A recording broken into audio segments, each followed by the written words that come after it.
From the University of Virginia's Miller Center, this is American Forum. And then we enter into another conflict, seemingly losing, forgetting so many of these same lessons. And then it goes poorly, but then we salvage something and it goes poorly again. And then we have a change of presidents. We have an endorsement of the idea that, well, we really ought to get out of all these things.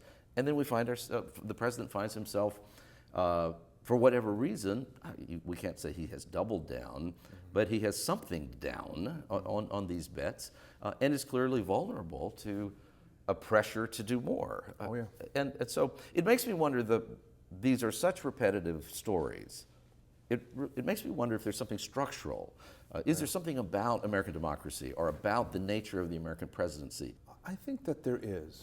Now, I would also say, and I'll come back to it in a second, I would also say that there are some subtle change, that there may be a shift underway. But I do think there is something that, at least since the end of World War II, there is something structural. And it basically suggests that the savvy politician will know when he or she is running for office that the smart position politically is to be to the right of your opponent on national security issues, and to project a hawkish position, and to say that we are the most powerful nation in the world, and we reserve the right to intervene when need be. And I think it creates a powerful incentive to in fact act.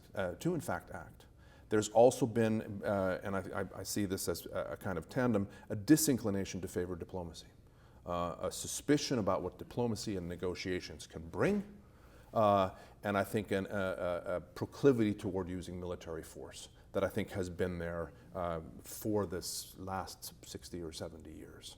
And the result, I think, has often been, to say the least, unfortunate. What I mean by a shift is that I do sense, in part because of some changes in the electorate, useful questions about what should be the purposes of U.S. foreign policy, and we should really rethink some of this. From the University of Virginia's Miller Center, this is American Forum.